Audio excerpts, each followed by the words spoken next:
Good evening, Mr. Gazdick. Well, hello, Mr. Graves. How are you, man? I'm doing good, man. All right. We have another edition of Through a Therapist's Eyes for you to enjoy. And we invite you to see the world through the lens of a real mental health and substance abuse therapist. Craig, watch, Craig. And we definitely want to remind you this is not football. This is not the delivery also of therapy services in any way. Craig, watch, man. So, how are you, man? I'm good. You good? That's what do you cool, mean this man. is not football? This is not football. It's okay. We probably got to do a fun fact. Do you watch a lot of stuff? No, I don't watch a lot of stuff at all. No, okay. Well, it's fun. It's good. It's exciting. Give us a fun fact, man. We haven't had you in a bit. Is it my turn? I think so. I love it when you catch me off guard. I know, man. My fun fact. Okay, I got a good fun fact. So, I'm doing some new training, and it's really mentally based training, and I'll talk more about it on a future fun fact. Ha. But I have been doing monthly challenges along with a group of people, and in September we came up with our own challenge. So in August we did 300 burpees timed. Those are hard. So this month I have challenged myself to do 3 ice baths per week of at least 5 minutes per session. So I've been doing ice baths all month. Dang. Yeah, man. I got 1 more week to go. I've got 3 to go before Saturday. Enjoy. So we're recording on Wednesday. Enjoy it, man. Fun stuff. Yeah. It's definitely a mental challenge. It's entertainment. We need entertainment. I wouldn't say it's entertainment. Yeah. Football. Just saying, you know what I'm saying? Cold showers, football. Hey, everybody, I'm not crazy. I am talking about subliminal messages, Craig. Subliminal. I thought you were doing something wacky with that football stuff. Craig, watch football. It's fun. It's energizing. It's entertaining. You need to have entertainment. Today we have on the show a really cool conversation, man, with one Mr. Ted Spickler. Now, this has been a pre-recorded message, a pre-recorded interview. Pre-recorded show, with him, yeah. And I don't know. We were just talking before we cut the mics on. We're doing an intro, and we'll see you guys on the other end of this and do an extra. Kind of like you do your shorts, man. I'm kind of excited to do it this way. It's pretty cool. It's pretty nice. I told you this is a pretty neat way to do it. Absolutely. So, his conversation, Craig, particularly this part 1, I think you really enjoyed, right? You found it kind of fascinating? I did, indeed. Yeah, the whole tacit learning, man. Tacit learning. Yeah, it's very interesting. I thought it was fascinating. Part of the reason why I love doing this show is, honestly, guys, when you teach something or talk about something or focus on something, dude, you are learning about that thing. Mm-hmm. And there's been more than one show that I'm kind of like, wow. Like, particularly when it's our guests. I mean, the sleep episode, man, Gwen was awesome with sensational brain stuff and neurology. Well, this is another one like that. I mean, dude, I was really... My brain was on full fire through this part 1 and part 2 with Dr. Ted Spickler. He was awesome to have on the show. Yeah. Because this is a fascinating more psychology field related topic with the subconscious and the way the brain is working for you on problems all the time. Mm-hmm. That's crazy how he made those points. Yeah. Yeah, it's really neat. I kind of get lost if I'm being transparent with the audience in part 2. But part 1 was really cool, where we talk about how your subconscious mind still works on problems, and you have aha moments, and I have since implicated that's not the right word, instituted it, or that's not even the right word I want. Anyway, I've kind of started to, at least in my mind, think about it in therapy sessions. So thank you, Dr. Spickler, for doing that. He really made me see an angle that I haven't really been aware.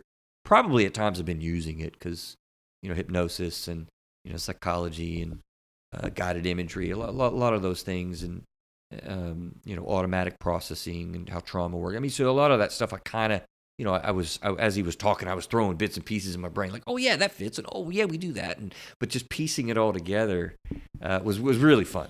It was really fun. Really cool. You want to get into it? Let's kick it, man. Okay. We'll see you later, I guess, audience. Yep, we'll be back shortly. So we are recording. We're rolling. So Craig, what do you know? You heard that intro, man, with the little subconscious thing that we were doing there. So what do you really seriously know about the tacit, even the word tacit learning and whatnot?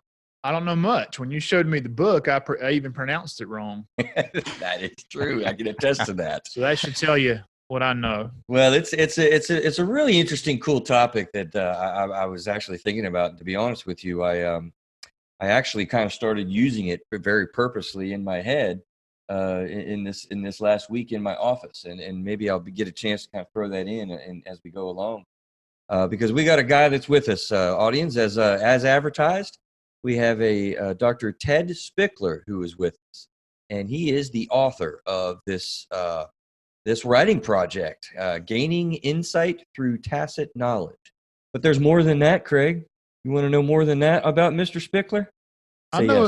Yes. Yes. I definitely do. I think I know a couple things, but let's hear it. 1964, assistant professor of physics at West Liberty University, chairperson of the physics department. 83, received his doctorate in educational psychology.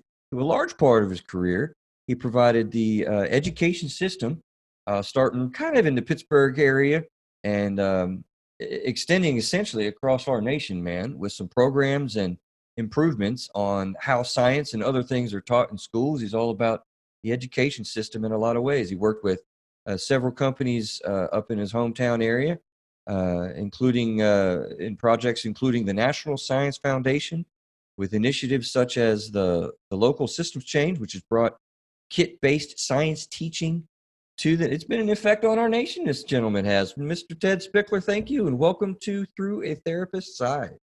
Oh, I'm delighted to be here. Did I miss anything? Oh, I'm sure there's things missed, but who cares? Well, I think you did miss something important, and when I said I knew something about him, it was none of those things. None of those are all new things to me. Okay. Yeah. All right. So I do know something that I'll throw in there. He is the father of Adrian Spickler, who was on our show, Dun dun. the technology anxiety episode. You know what's funny, Craig? I was wondering if we were going to bring that out or not. Dr. Spickler, it is awesome to think that I have smart friends. I signed up for smart people to have friends. It's great. Craig, and Adrian, and now you as well.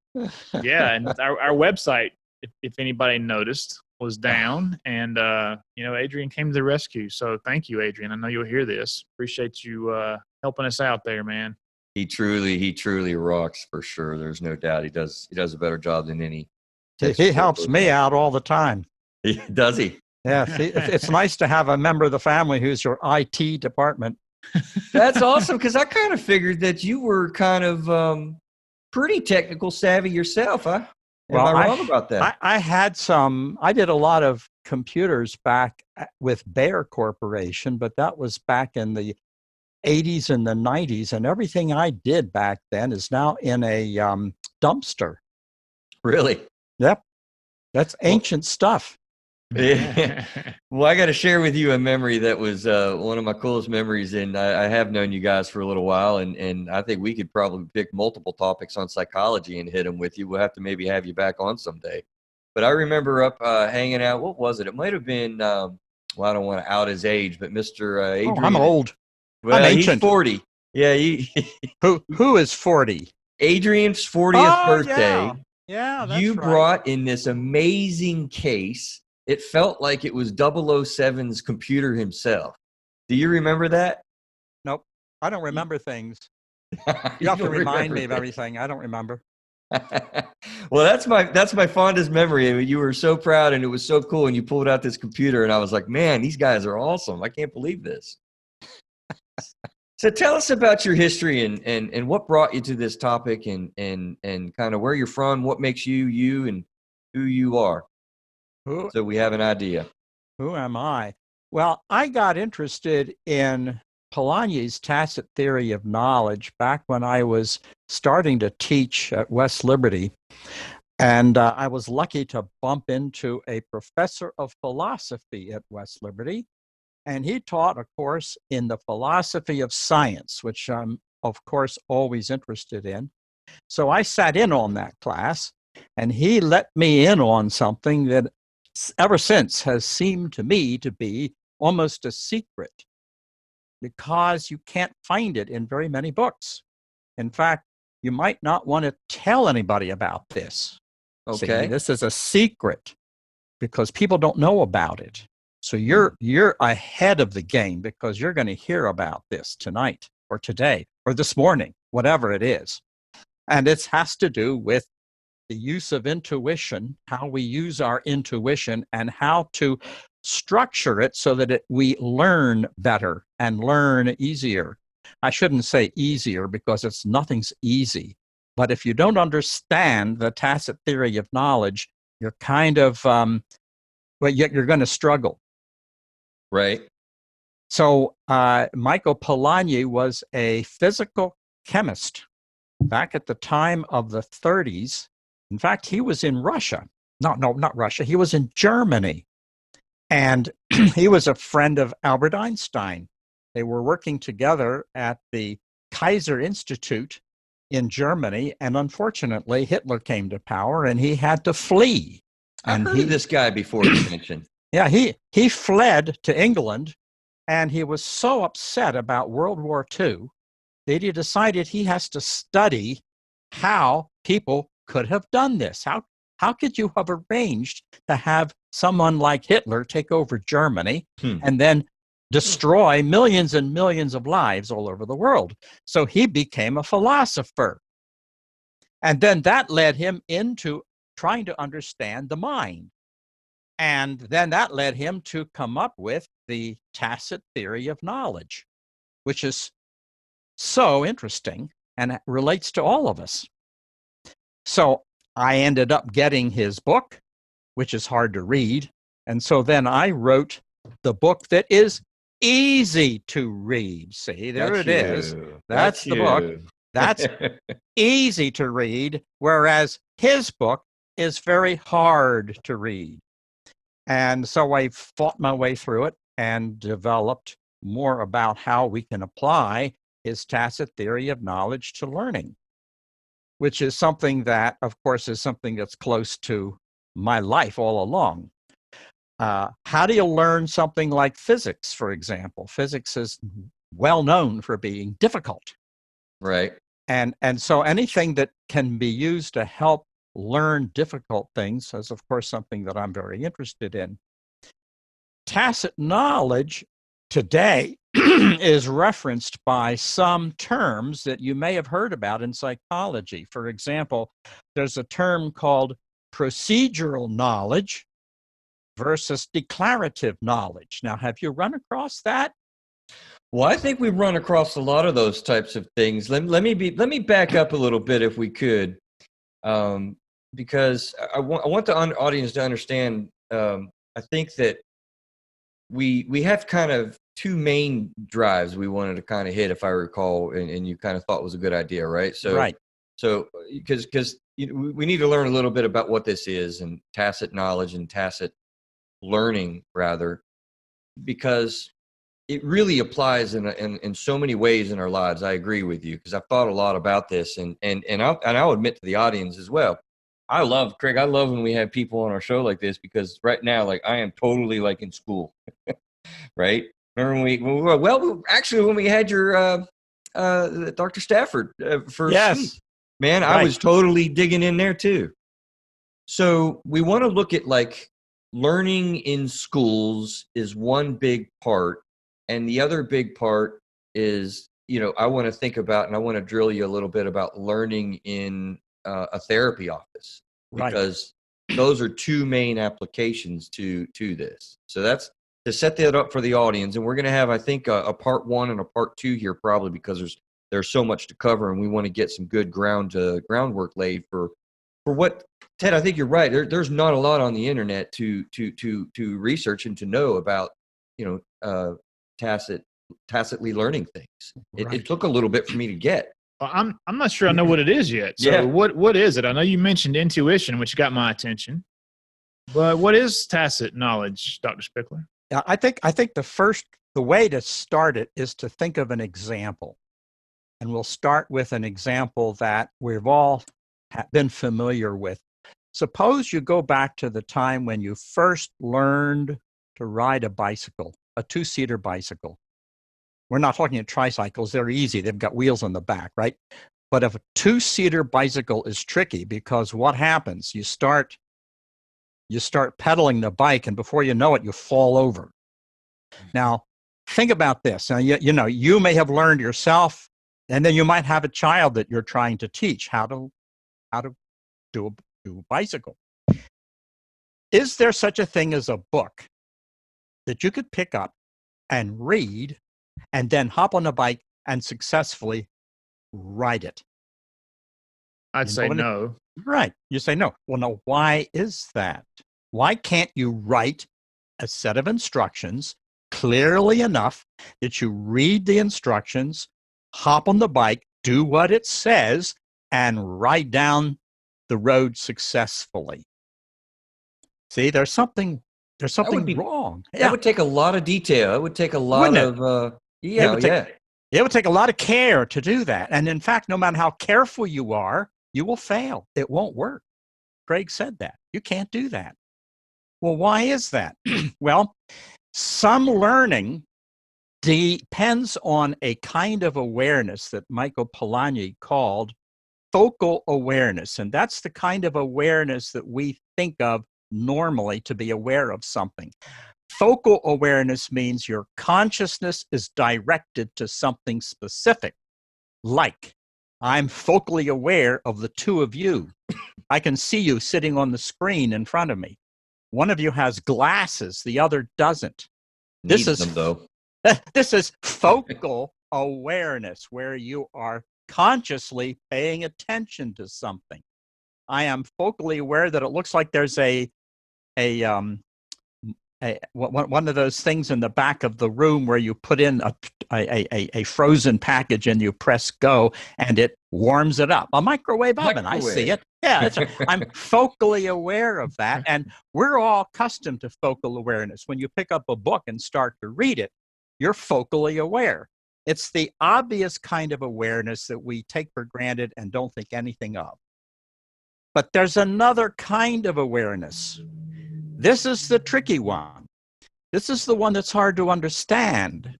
Michael Polanyi called it subsidiary awareness. Subsidiary awareness. Now, what's that? It's a kind of awareness that you absorb a lot of information all at once in parallel at the same time. We're not familiar with that. You don't think of that as something that is a form of your awareness. We have to take a look at what we mean by that. So, for example, when you're riding a bicycle, you're focally aware of holding the bars. You're aware of moving the pedals so that you move forward. But then something goes wrong. The bicycle starts to tilt. It starts to swing back and forth. And if you're not careful, you're going to end up on the ground. Focal awareness tries to fix it, but can't, because there's too much complicated details happening all at once. So you don't learn to do it until you have experienced the practice over and over again. You got to practice it and practice it and practice it. Try it again, try it again, try it again. Your body and your muscles and your eyes, everything are all together learning how to ride the bike all at the same time. It's not a matter of focal knowledge doing it a step at a time. It's subsidiary particulars that have to do with the way your body turns, the way you move your muscles. All of these at once have to come together in the right way in order for you to ride the bike. Now think of this for a second. Yeah. I'm going to probably hijack this because you might want to go talk about schools first. I guess we're going to cover them both, audience, so don't worry. But I'm just super excited about this in the sense of applying it to all you therapists that are hopefully listening out there in our offices, because what I really have been thinking about for quite a while, since we were kind of thinking about this show now a while, Ted, is what you're describing with this bike is awesome, because basically riding a bike is an experience. Yes. Right? You can't just simplify it into step-by-step thing. You have to get a push sometimes. You have to get over your fears sometimes. Sometimes you get training wheels and you use training wheels. You get a small bike for legs long to reach the ground. There's lots of different ways to do this, right? Right. All of those are different variations of what I saw my 2 kids do in learning to ride a bike. In a therapy office, right? There is an experience that you're having just the same, right? Right. The therapy Absolutely. experience. Yes. Not Absolutely. a step by step. Can you give people help by simply having them do step A, step B, step C, one at a time? You do each thing logically in order, and they're healed. Yeah, right? They want that, and we do have those things, and some of them, they kind of help with our focal focus like you're talking about, but Right. Truly to have behavior change, and we'll get into that and probably talk about that.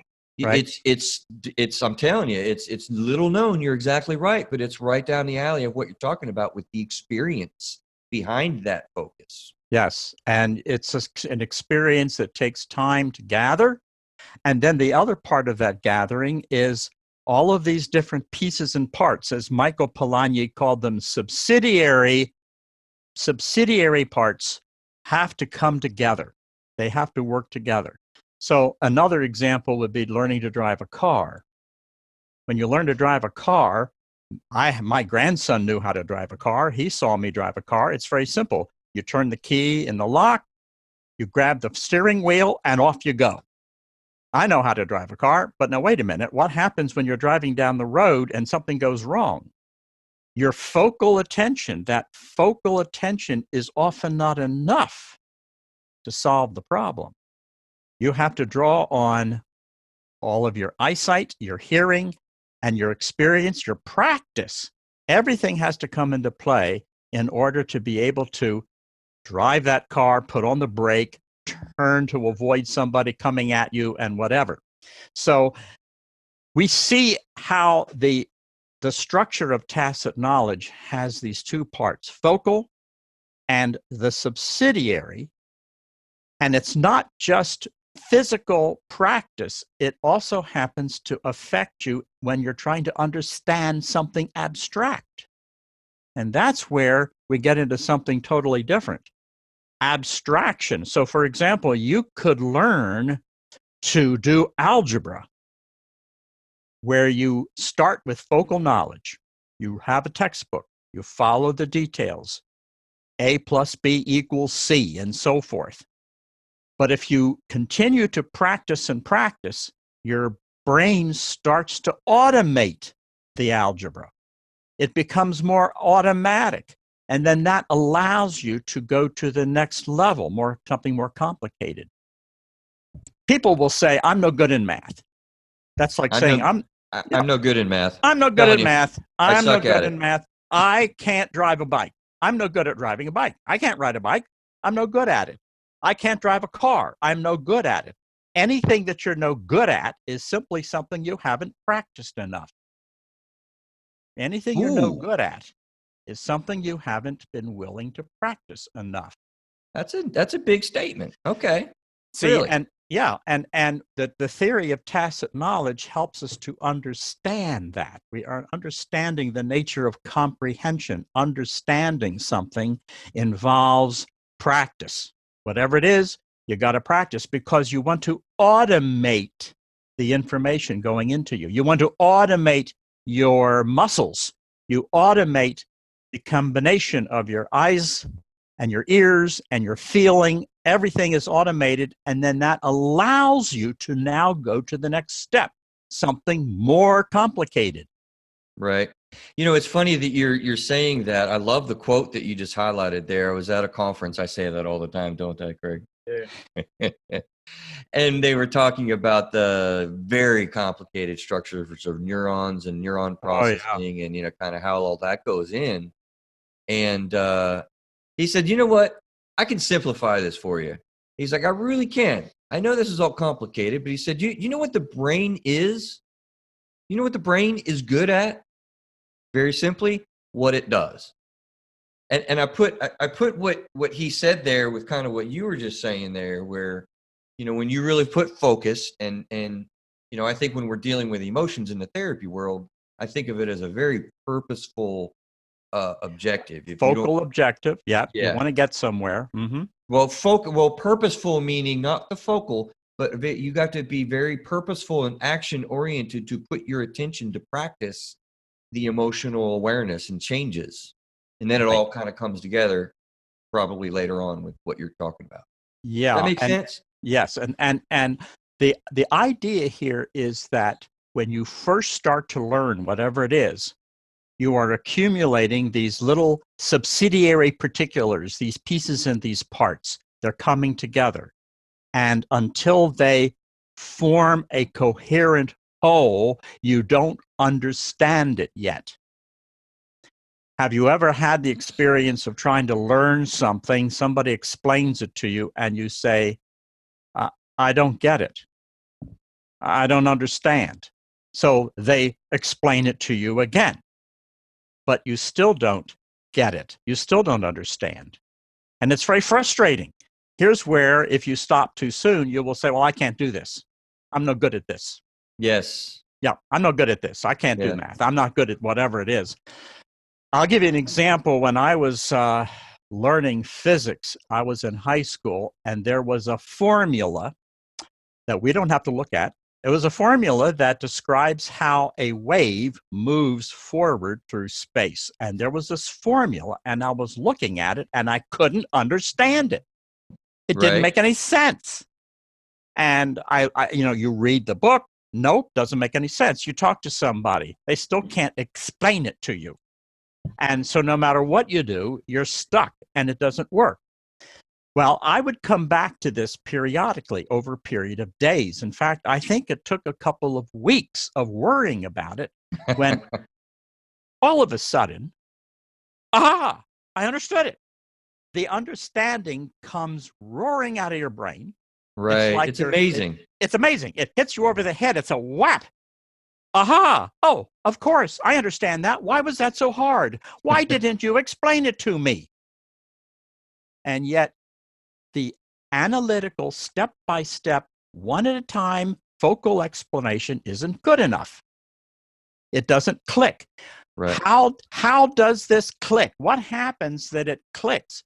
Well, Michael Polanyi pointed out that it takes a while for the little pieces and parts, the different parts of the formula, the different pieces of the understanding to come together and integrate together in one lump. And when your brain finally puts those pieces together in a single lump, pow, you understand it. All of a sudden, you understand it. Okay, wait a minute. So what are you talking with pieces of information there? Bits and pieces. Yeah. You're talking about that in the way of I'm just visualizing like little pieces of information entering in through my eyes and then maybe through my ear. Right. And then through, my scraped knee with the bike. Yeah, or whatever. right. That's right. That information sort of funnels its way in through the brain and meets in the middle, sort of. That's right. That's what I'm visualizing. You're correct. Michael Polanyi called it a tacit integration. Yeah. Wow. Okay. All the different pieces and parts by themselves don't specifically mean a lot because they're pieces and parts. It's when they all come together in one coherent package. And then it comes together, and then that means you understand it now. You suddenly get it. Now, the important thing is, nobody can do that for you. The book can't do it for you. Somebody giving you the step-by-step explanation doesn't do it for you. Your brain has to accumulate through experience and through whatever source of information that's coming in.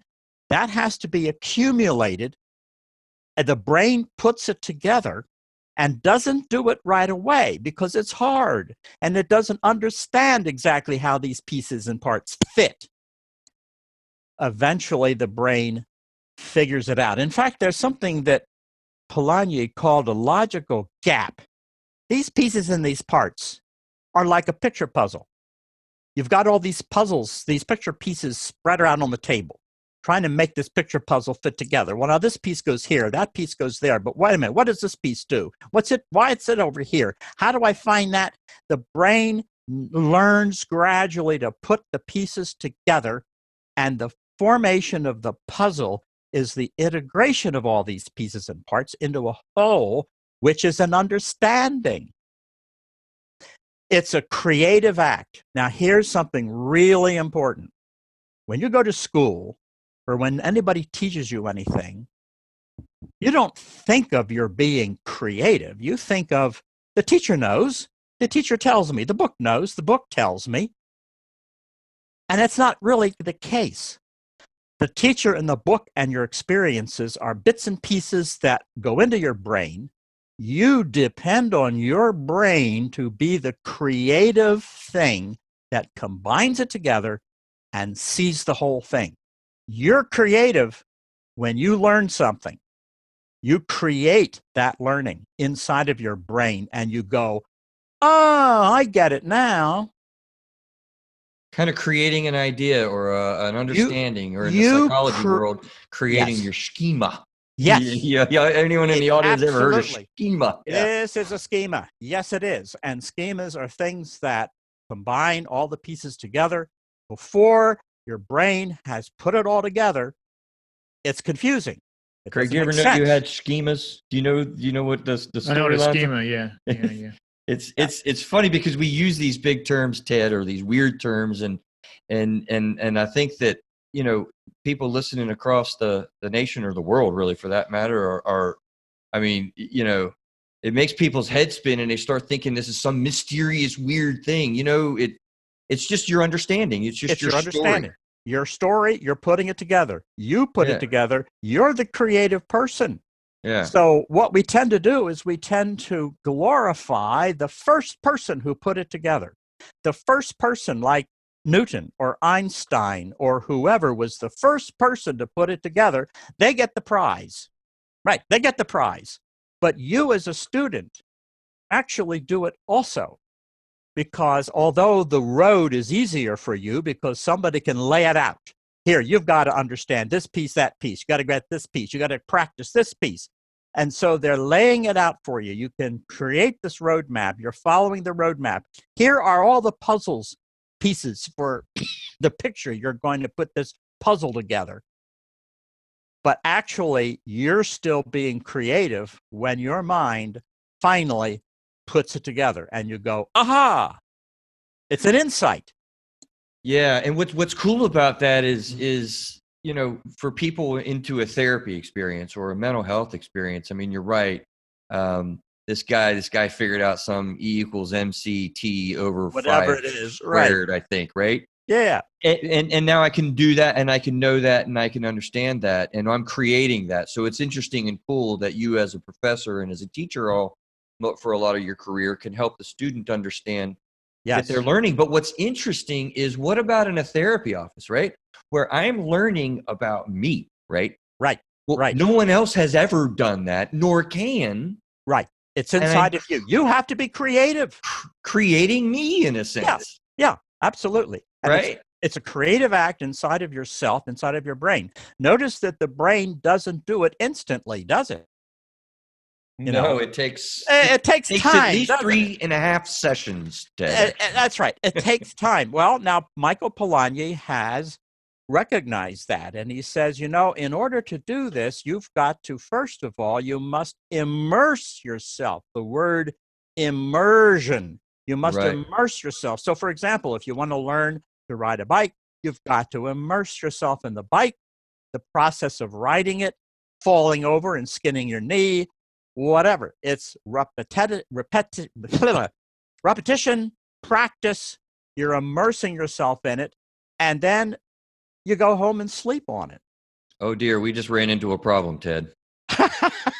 We just ran into a problem in my field. Okay, what's that? Who wants to completely immerse themselves in all of their emotion? Yeah, you know what? That is Right? a problem. But on the other hand, what happens if you don't do it? Then the emotion tends to take over and ride over us. Yeah, good point. You see, so whether you don't, who wants to immerse themselves in algebra if they feel lousy in algebra? It's not fun. Nothing like this is really all that much fun. Learning is hard. That's why a lot of people resist it and they don't work hard enough at it. You have to stick at it. But you take a rest. You go home at night and you sleep it off. You watch a neat television show. You listen to music. You go out and mow the yard. You do what you want to do. You have fun. While you're doing that, your brain is working subconsciously behind the scenes. Okay, let's do a big pause there. Yeah.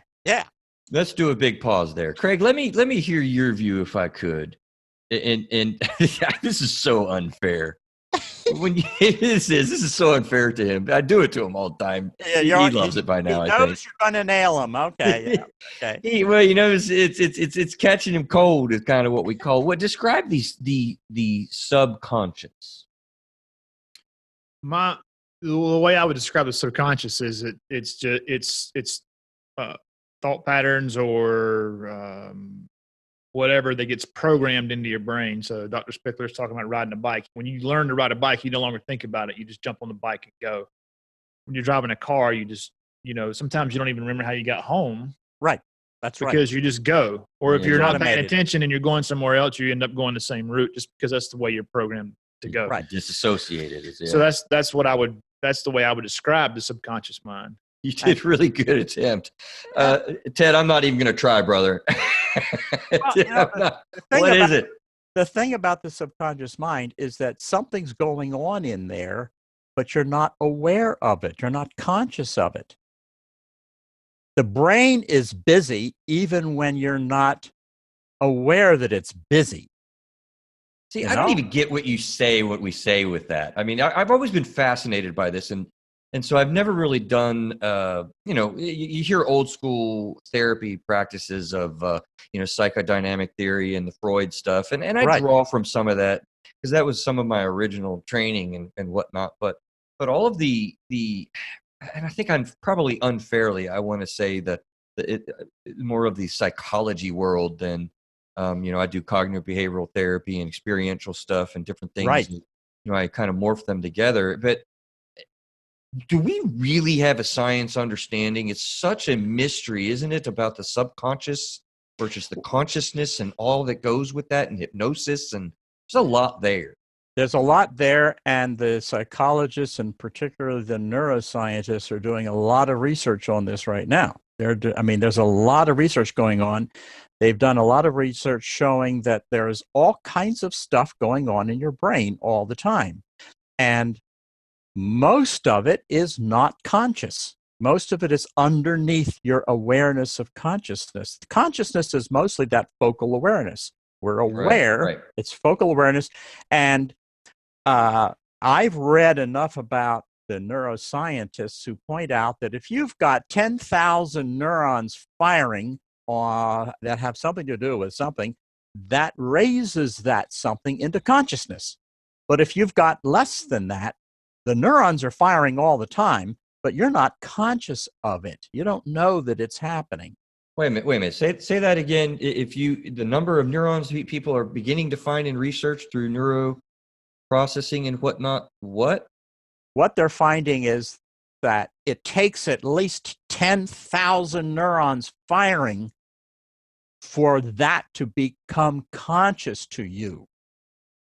Whereas you could have all kinds of different neurons firing below that level, and you're not conscious of it. For example, you're saying 10,000. I mean, of course we have. Is that a number you're quoting or whatever? Because just how many hundreds of trillions of stuff going on? You've got trillions and trillions, but it doesn't take those trillions to be conscious of whether your toenail hurts. It doesn't take trillions of them to be conscious of how you're driving home. Okay. How about breathing? How many times did you breathe in the last minute?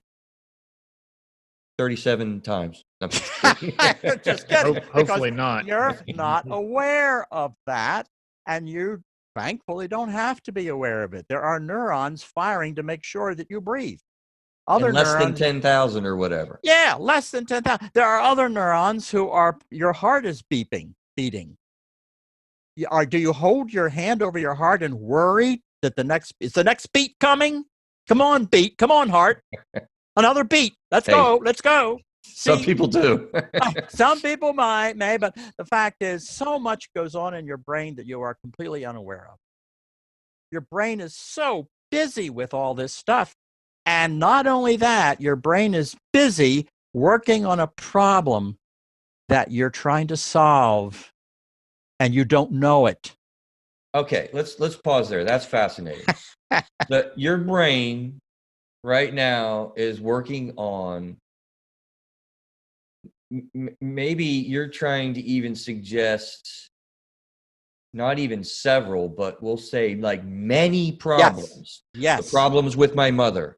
Yes. The problems with my kid. I got those. The problems with my bike. It's broken. How to fix it. My problems with my computer and malware and my budget and my money and my floor. I mean, and what's wrong with the guy sitting next to you? What's wrong with the guy sitting next to you? See, what is he doing? He knows everything. He got problems. So that's absolutely true. All of this is going on. Now, how do we know that that's true? How do we know that your brain is solving these problems? And the answer is the moment of awareness of the aha. Aha, I understand. Aha, I figured it out. Aha, I know what's going on with such and such.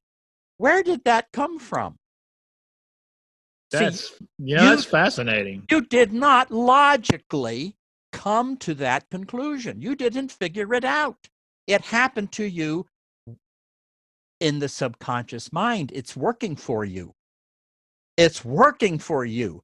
And it suddenly put it all together and it went, oh, here's the answer. Boom. And that causes the answer to come up into your awareness. And you go, aha. See, now this happens with people who invent things all the time. Inventors have that experience. Scientists who have reached a new idea, that happens to them all the time. Eureka! Yeah, eureka. That's exactly it. Eureka, I got the answer. But they didn't calculate the answer. They didn't figure the answer out by focal analysis, one step at a time. It was something that popped into their brain because that brain had been working on it all along. Okay, now, but would you say that people also do with focal learning? Oh, yes. Learn Absolutely. And do the math. Oh, yes. And research it. And yeah, right? Yes, and see, that's what's called immersion. You have to have information going into the brain. You have to get it in there. So how do you get it in there? Well, maybe you read a chapter in a book, you talk to somebody, you look out on the internet, you're gathering information. You're getting everything you can from all the sources that you can. You go out in the shop and you start banging on something with hammers and nails. And this is where you gather information. And you can gather the information and you still think, I still don't figure it out. I still haven't got the answer. I still don't understand. So then you let the brain go into a stage called incubation. Like you put the pudding into an oven and turn it on and let it cook. Incubation. You don't feel the cooking. You don't know it's cooking. In fact, it's better if you go on recess. It's better if you do something completely unrelated to your problem. Like watch football? Like football. That's a very good example. Watch football. Have fun. Laugh. Have a beer. Drink. Tell jokes. Go to the movies. Watch TV. This is why we need recess in school. Okay, want to know what I call this? Yeah, thank you. Right, recess in school. You know what I call this? You're going to laugh at this because I think that I have been applying a lot of these types of concepts, honestly, man, without fully realizing it. Sure. I sure. have been said over and over again, quoted as the cornerstone of mental health is self-care. Yeah, And absolutely. a lot of us therapists talk about self-care, but Mhm. I really feel like it's like a cornerstone. Like you've got to Yes. stop. You've Yes. got to go do something fun that's relaxing, Yes. enjoyable, Yes. distracting, and then you plug Yes. back in. Yes. Self-care. Yeah. Self-care, Cornerstone of mental health. it's vitally important. And some people get frustrated because after they've done that self-care, they want the answer and it still isn't there. Oh, yes. Didn't work. So what do?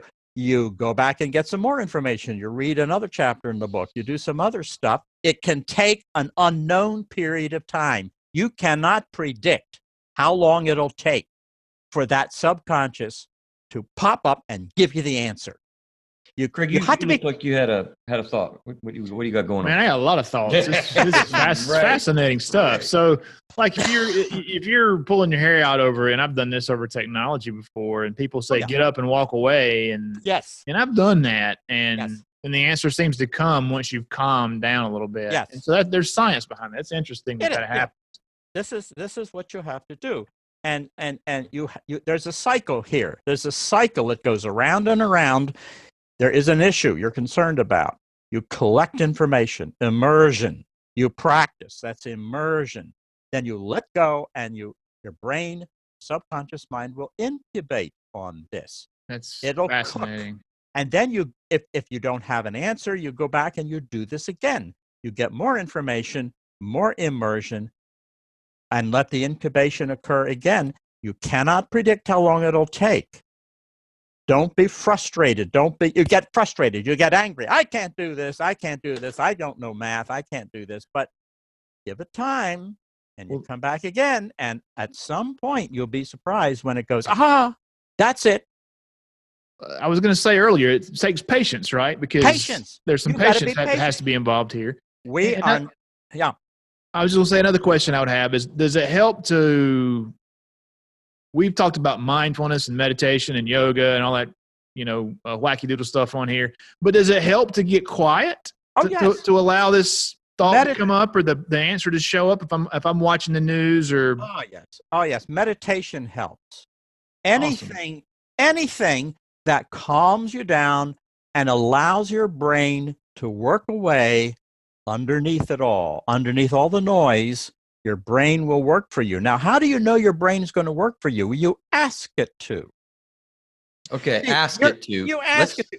See, let me jump in real quick, Ted, because I wanted to hear about asking your brain to actually do this, because I've been wondering about that. We need to take a quick break and highlight the food, or the nutrition thing, if you will. Okay, yeah. So we've got a new way to support the show, guys. There is a link on our website to a company that we've partnered with. And if you go to throughitherapistdies.com and click on the whole family products link, there's 126 different supplements on that site, including CBD, which we talked about on our show one time. There's anti-aging products. There are nutritional supplements. There are female products. There's a lot of good stuff on that website. And if you go to our site first and click through, then Through a Therapist Dies will get a commission, if you will, or an affiliate payment, or I'm not sure the proper terms to call that. But if you go through our site and purchase, then it helps out the show, and we can continue to grow our show by advertising. And we're trying to get into video and some other stuff. So it's a good way to support our show. And throughitherapistdies.com. And then there's a graphic, whole family products. Down halfway on the right. That's it. That's absolutely right. Okay, let's get back to it. So I want to, we need to, I think I want to set us up to wind us up here with the basis of understanding as you're doing. And we have, I want to do that for about 15 minutes or so. Right. And then as we have the full body of tacit learning, as much as we can in such a short period of time, right? Right. I want to then maybe try to really apply these things to the two areas, schools, right, and therapy offices. Right. Before we do that, though, let's go back to that. You said we need to ask. We're definitely going we back. need to ask the mind for the answers. How do we do that? Well, you know what? The mind is not stupid. My mind. I think there might be some Mind stupid minds out there. Your mind is not stupid, and it's going to notice something. Your subconscious mind becomes aware that you seem to be kind of interested in this. There's a problem. It knows that you're working on a problem. It knows it. He watches you working on a problem. You're reading a couple of chapters. You're asking questions of people. You're practicing. You're whatever you're doing. And as long as you are showing them the subconscious that you're concerned about this, you're interested in this, you want help. Give me help, brain. It's going to help you, whether you like it or not. Now, I have a hard time with that. I do, man. Well, you're stay here for a second. Yeah. See, you're focused on your focal knowledge. Focal knowledge. I know what I'm thinking about. I know what I'm saying. I know what I'm thinking, but you're not aware that that subconscious brain is also there with you and is paying attention to you, watches your interests, watches what you do. You're doing stuff. It's sort of like your dog is watching you throwing a bone in the air and it runs after you. Whatever is happening, it sees you doing this and it's going to help in the background without you knowing it. Now, it also helps to be explicit. Hey, brain, I'm trying to understand this formula in algebra. Will you help me? That doesn't hurt. Nobody says don't do that, but I'm saying it's going to help you whether you consciously ask for it or not, because it knows. It's been around. You know what? It went to school with you. Yeah, that's the thing. Like, I'm curious and stuck a little bit and mystified a little bit as to the processing of how, and what I'm thinking about is what we're learning about in brain imaging and neuro brain learning and neurons and hormones and minerals. We talked about the keto diet, and I have a tendency to pull all these things kind of together and wonder out loud, like I am right now. Like, how does that all work? Because just to convince the audience a little bit, like what you're talking about is absolutely dynamic. Craig talked about driving somewhere and going a different direction, even though you were going to work, and you end up going to the grocery store. We disassociate. We know with hypnosis. You can count, Craig. You can count the number of steps that you have without looking at them. In his house, we have dissociative identity disorder where the brain like sort of just takes over, and to the audience, that's like a legitimate thing. We used to call it multiple personality. So I'm curious. I mean, I get it, and I know that it's real. How does that happen? Do we have a clue? Well, functional MRI is an approach to studying what the neurons are doing in the brain. And for example, they've gotten to the point now where they can gain the information coming in from the brain in terms of electrical and magnetic pulses. And they can correlate these electrical pulses with things that you might recognize as a word. They can say, I want you to think about a word. Pick a word like table. And then the MRI shows them what the brain does when you're thinking of table. And they'll create a whole bunch of electromagnetic signatures for different words. And they've gotten to the point now where they can, to about 80 to 90% accuracy, read your brain from electromagnetic impulses, and you're not aware of it. Wait a minute. Hold on a minute. You're not aware of it. You're telling me words like systemic. That's a cool word. Just came to me. That's a cool word. Like that. Okay. That is like a radiomagnetic impulse in my brain of 0.7 magnesium pounds of whatever. And that's specific to the word systemic. Right. It's a pattern. It's not like they're finding a particular neuron firing. There is a pattern in the brain. It spreads around, and that particular pattern is recognizable. And then that means you're thinking of systemic. Wow. Now, you see, so the point is, there is a lot going on in your brain that you are not consciously aware of. And that includes solving a problem, understanding something complicated that you're trying to understand. And it finally clicks when the brain puts it all together, and then it goes, aha, I understand. Boom, you got it. Yeah, and it's we have aha moments in therapy. Yeah. I would like to think all the time, but it isn't. I have a quote for you that I thought about as I was doing show prep for this, man. Let's see what you think about this. First of all, Craig, did we get a lot of the how do we tell our brain to do that? Did that answer your question? Well, I think I had a couple more questions about it, but go ahead. Well, let's stay there. Go there. Well, I just, I think I think it's really interesting what you're saying. So asking our brain to help. So I journal in the evenings. Right. And one of the questions that I ask myself is, are there unsolved challenges today that you want your subconscious to work on while you sleep?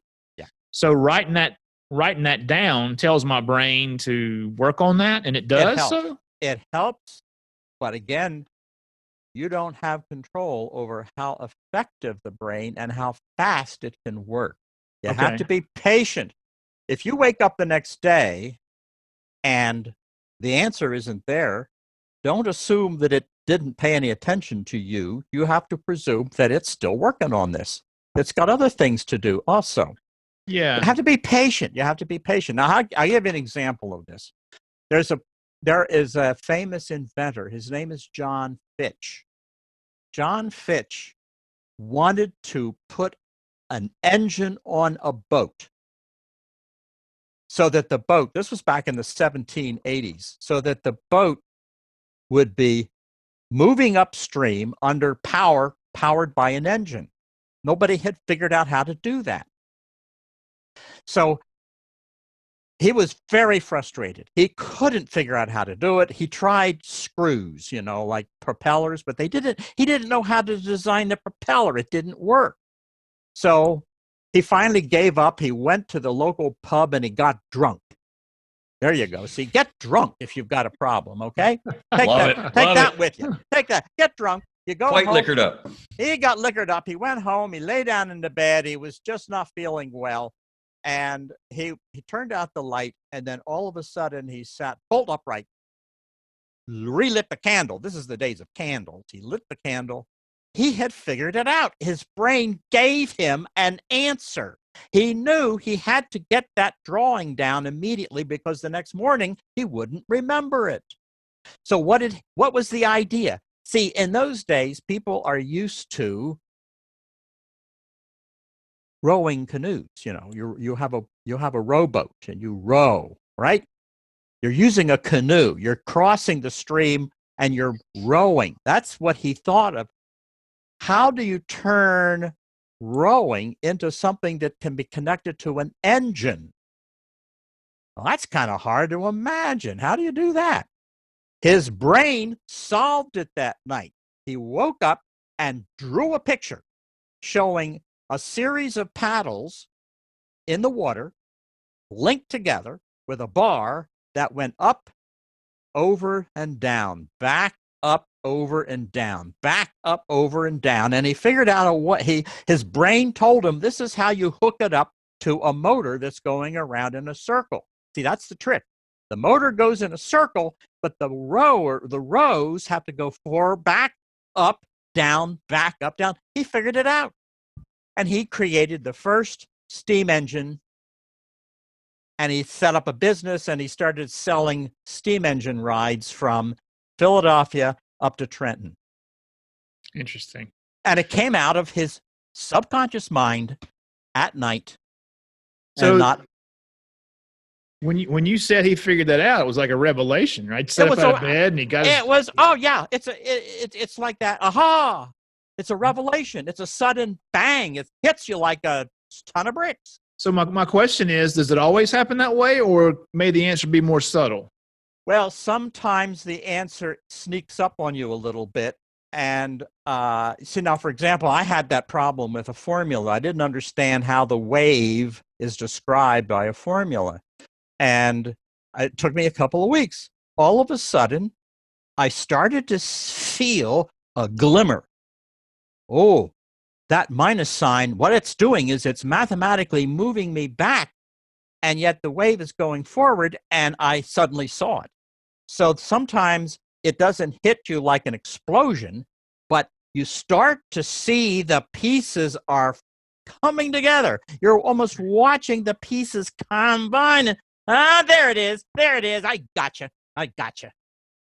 Right. I think I Cool. can hear that, and I was going to jump in there and Craig help with that, because I see that in my office with emotions. It is subtle sometimes, but It can be and I subtle. don't think it's as dramatic as an aha moment either. Right. All you the don't time. necessarily jump up and down and scream eureka.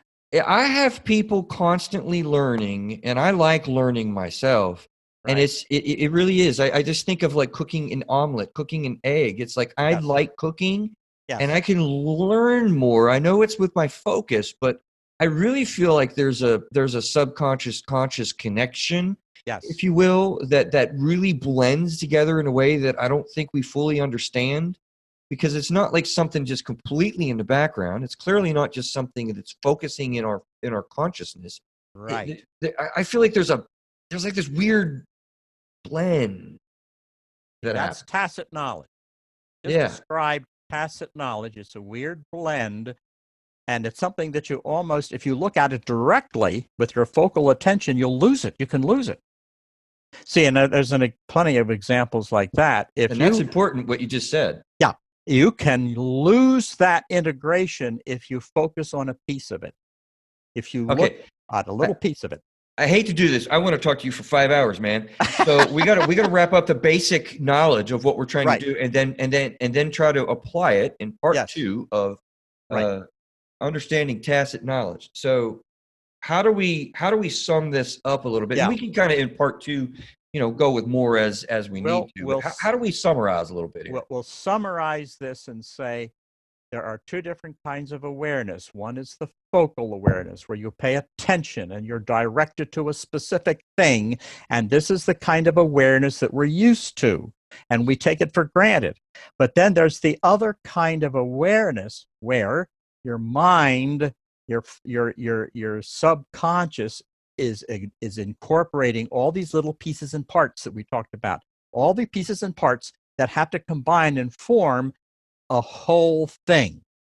And an example of that is, we mentioned it before, if you're driving a car and you're well trained and you've done a lot of experience, you can drive a car safely from work to home and think about what you're going to do tonight. See, your conscious mind doesn't have to pay attention to put a little more pressure on the accelerator. Watch that over there. Turn the wheel. You've got to turn left here. Your conscious mind doesn't do that. It doesn't have to do it. It's almost like your car knows how to go home. It drives by itself. And you can have somebody in the seat next to you, and you're babbling away about what does this tacit knowledge stuff mean? Babble, babble, babble, babble. But the car drives by itself. How's that possible? It's got tacit knowledge. The tacit knowledge is in your brain. It knows how to drive the car. Leave me alone. I'll get you home. Don't worry about it. Unless, and this happened to me, unless you're so busy thinking about something else that you suddenly discover, wait a minute, this isn't the route home. I went over to the store. What am I doing over here? Because you're so busy consciously aware of something else that the car, your tacit mind, sent you off on a sideline and you didn't even know it. And we call that disassociated. Yes, that's right. And so, but this sort of shows you that there's an internal structure to how we think that allows that to happen. It makes sense. We understand how that can happen. And it's not like you're an idiot. It's just that your focal attention was so strong that you didn't have to pay attention to where you were going exactly. Craig, you think I'm gonna challenge you and say I think I can make Ted's eyes just light up with this next question. You want to make like a $5 bet? No, I'm not betting. Okay, I'm going to sit here and I'm going to be very, very cautious and very quiet. Do that, Ted. I'll send you $250. What you're talking about, it makes me think of artificial intelligence. Artificial and intelligence. factors that go into that, like learning and computers learning, and like you yeah, have like see? some. Now, Yeah. okay, How does listen. that fit in? I'm going to tell you how it fits in. Okay. People think that artificial intelligence is going to eventually take over the world, right? Right. They're afraid of that. They're afraid of that. But wait a minute. Uh-huh. Tacit knowledge requires all kinds of input. Your eyes, your ears, your feelings, your touch, all that humans have. Does the computer have all of that? Is the computer going to have it? Does the computer have the enzymes that lead to feeling? Where are they in the computer? Right. They're not there. Hormones. It ain't there. The hormones aren't there. Sorry. Neurons. Right. The computer, although it has transistors that can pretend to be neurons, it doesn't have the rest of it. And the human being, the human being is conscious. Where does that consciousness come from? It comes from a baby learning to have consciousness. The job of a baby, the job of a little baby is to become conscious. What are those splotches of light? I don't know what they are. What am I hearing? I don't know what it is.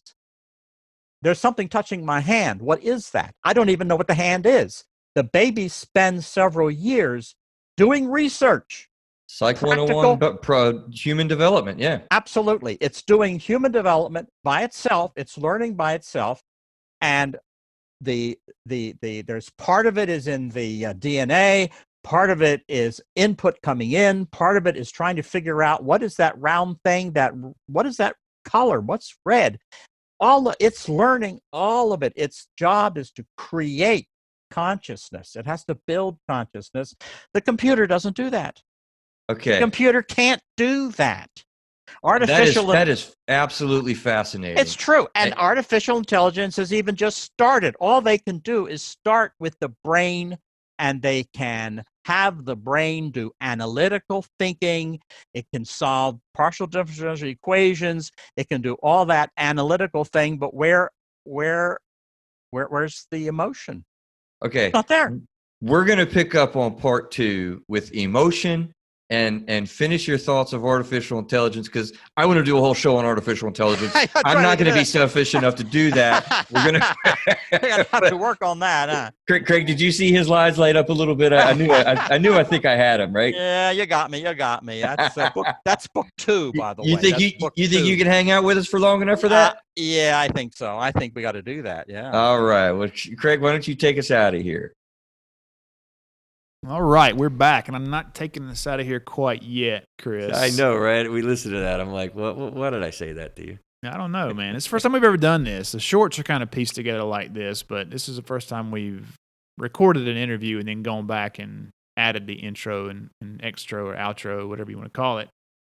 So it's a new experience. What do you think, man? Artificial intelligence and this psychology stuff, your brain working on problems. Yeah, there's a lot in there. Wow. There's a lot in there, Wow. man. And, it's very interesting to hear a doctor say some of the things he said, because I've heard a lot of this stuff. Get up and walk away if you're having if you're wrapped up in a problem. And like I mentioned, my journal entry, what are the unsolved challenges you want your subconscious to work on while you're sleeping? And that's the first time I think I've really heard science or a doctor reference that those things really are happening. Yeah, I feel like the way Ted was talking about the emotions being worked on is well, I guess I'm prefacing. I think some of that is on part 2. I mean, that was kind of what I was like listening to him, just applying to my therapy world.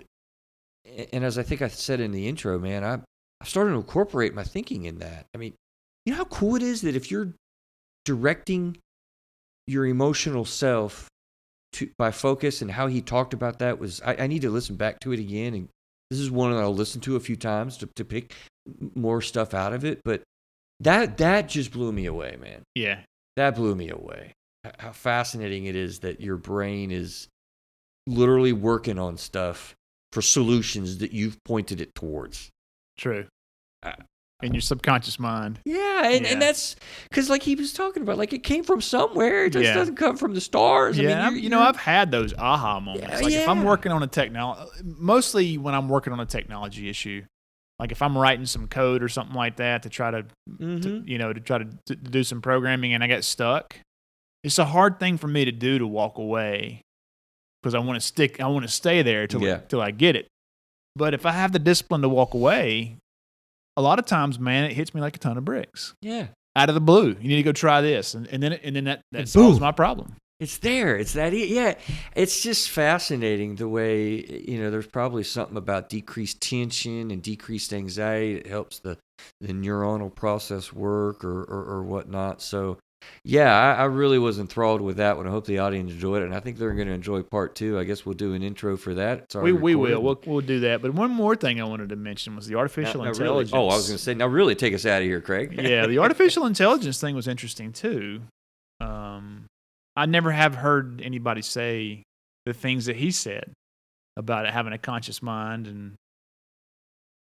It's funny. I have actually talked to his son about that. Adrian out there, hey buddy, man, yeah, we kick around those kind of things. It's a fascination we've talked about in the way of computer gaming and that type of thing. Maybe it's not going to kill all of us. Who knows? It's just the bad people, man. Yeah, well, there's a lot of those. People. We are a lot further progressed than what I think people think we are with that stuff, man.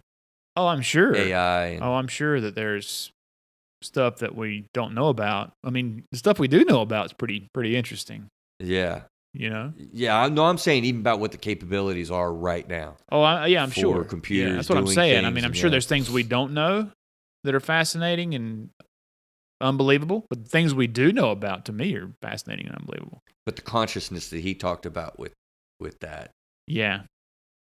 That's a whole different level of artificial intelligence. It really That'd be a whole different level of something to create. Yeah, well, and can you? I don't know. Can you? And I think he was kind of like, human beings are doing something that machines kind of can't do. Yeah. Is one of the things I think I picked up there. Right. Because of all of the ingrained psychological consciousness and subconsciousness reality that I don't know if you could replicate. That would be fun to focus on a little bit more with. We don't even know what the conscious and subconscious are. Exactly. How the hell are we going to create it? Yeah, exactly. Yeah. Right. Yeah. Exactly. So yeah, they're not going to kill us all. Yeah. So take us out of here, man. Hopefully for real. Not. ThroughAtherapistEyes.com, folks. We have got entries for each individual show, along with some show notes you can stream right from the website. And you can click through to your favorite podcast platform. We're just about on every platform now. Watch football. We've got links to our social media and watch football. A newsletter, email sign up on there. If you haven't done so, we appreciate if you would subscribe to and give us a 5-star review on your favorite podcast platform. It, man. You're gonna love it. Football. If Chris doesn't quit saying football. Check us out, folks. ThroughAtherapistEyes.com. Appreciate everyone.